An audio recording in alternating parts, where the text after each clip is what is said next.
I'm recording this video to show you how to unclog a toilet. Take a look at this toilet here. I'm going to flush it.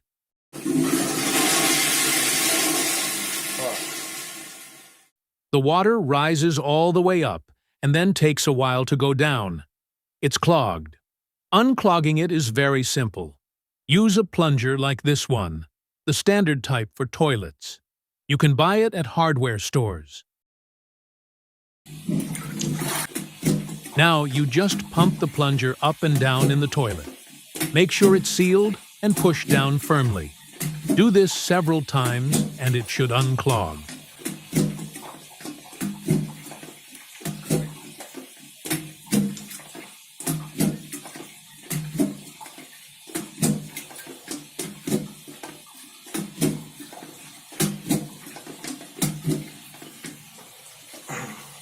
I'm going to flush it now to see how it turned out.